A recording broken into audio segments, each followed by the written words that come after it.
Dans cette vidéo, on va parler de comment choisir des fruits ou des légumes en fonction de quelques paramètres que vous verrez, certains sont surprenants. Alors, premier paramètre, c'est bon, une fois que vous avez fait votre choix, que vous aimez certaines choses, regardez le premier paramètre, c'est les antinutriments. Les antinutriments, ce sont des substances contenues dans certains fruits ou certains légumes qui servent à la plante à se défendre des prédateurs pour ne pas être consommés de manière excessive et pouvoir survivre. Parmi ces antinutriments, vous avez les lectines. Dans la famille des solanacées, par exemple, vous avez beaucoup de lectines. Il s'agit des poivrons, des courgettes, des pommes de terre, des tomates. Ces aliments-là contiennent beaucoup de lectines et ces antinutriments-là apportent une charge à votre organisme qui n'est pas bonne. Parfois même, ça va jusqu'à être toxique pour votre organisme. Vous avez aussi les histamines.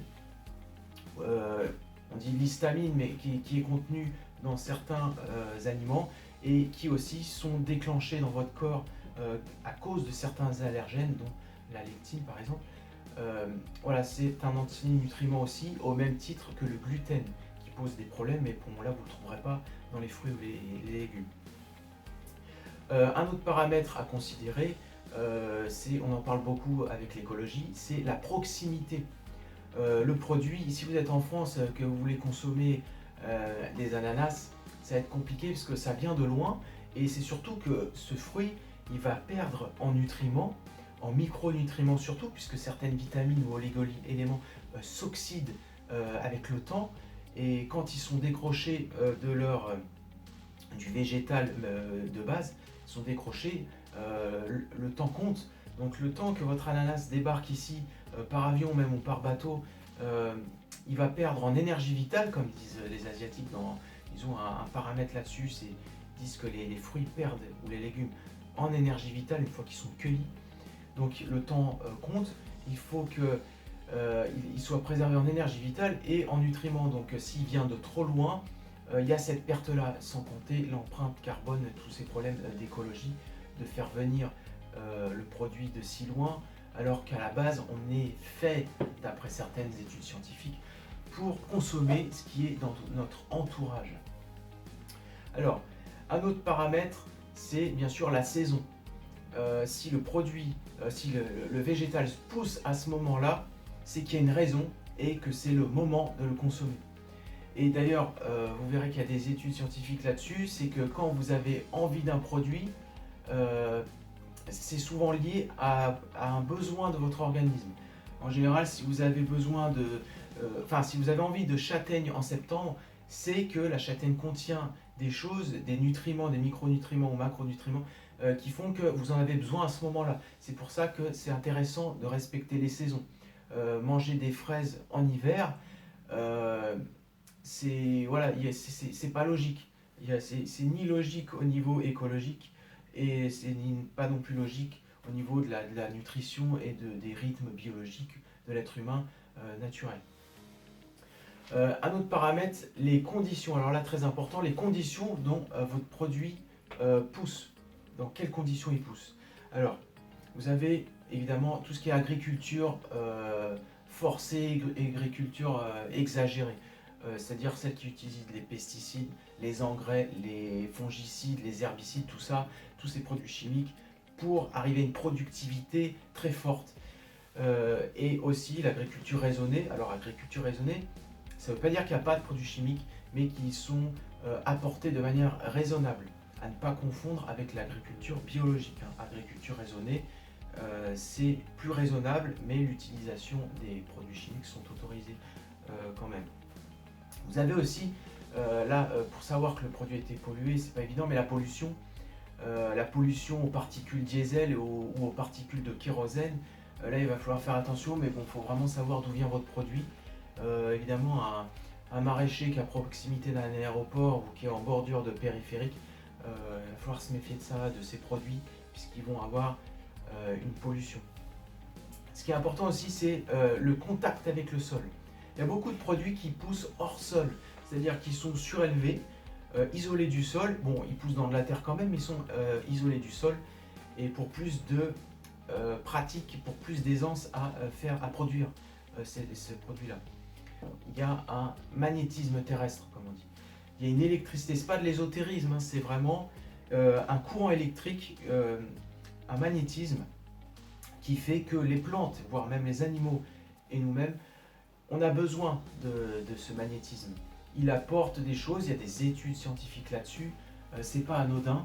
Donc il faut vraiment que le produit que vous achetez et que vous choisissez, que ce soit fruits ou légumes, qu'il est poussé au contact du sol. Ça paraît dingue, mais il faut qu'il est poussé au contact du sol. Il y a aussi le type de sol.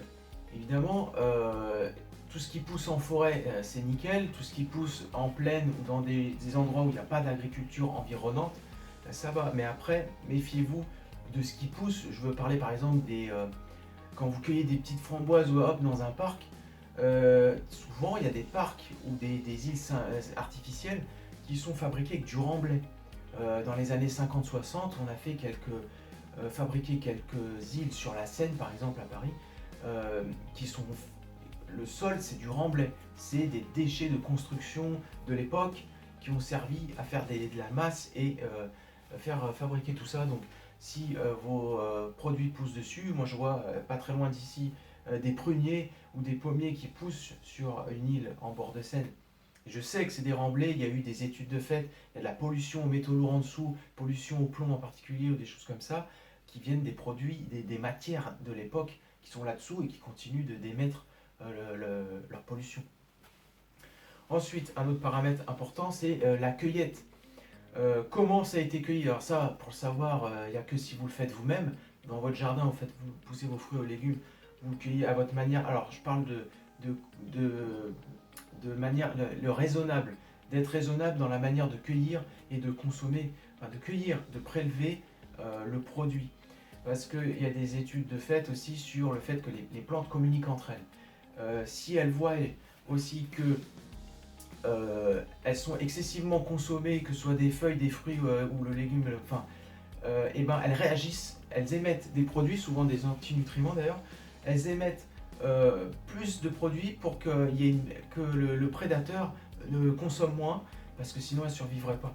Il y a le cas d'un arbre en Afrique qui émet et qui booste ses tanins dans les feuilles de manière incroyable, je crois plus de 40%, pour éviter que les antilopes ou je ne sais plus quel animal consomment trop ces feuilles. Et du coup, l'arbre envoie des informations aux arbres aux alentours, ils produisent tous plus de tanins, et ça fait même carrément mourir certains animaux. Donc c'est pour éviter ça.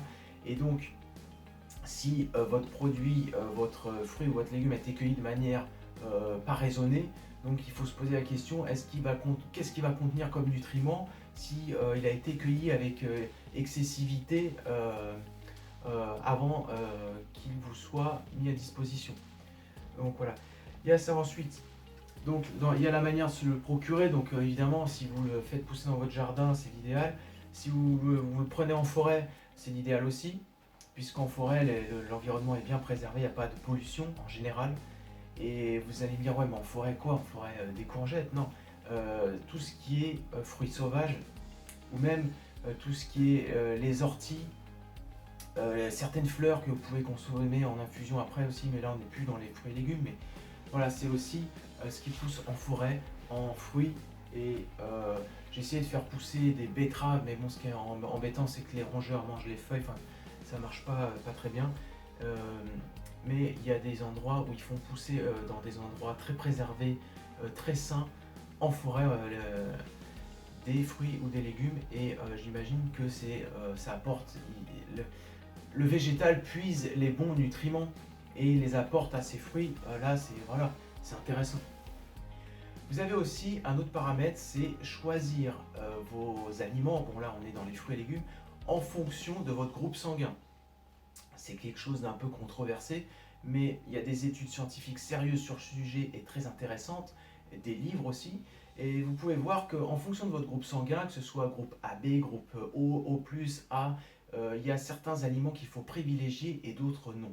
Donc essayez de vous renseigner sur le sujet, vous verrez que même en fonction de votre état de santé, quand vous commencez à regarder, à faire un choix judicieux par rapport à votre groupe sanguin, vous verrez que c'est intéressant pour améliorer un état de santé un peu défaillant. Vous verrez, Ils en parlent beaucoup dans les livres sur le sujet.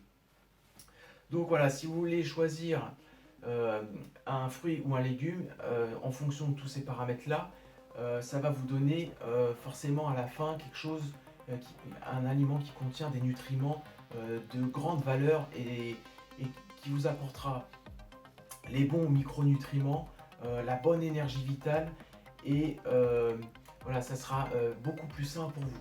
Je sais, ça va être difficile de choisir avec tous ces paramètres-là, mais regardez, il y en a quelques-uns, vous y avez peut-être pas pensé.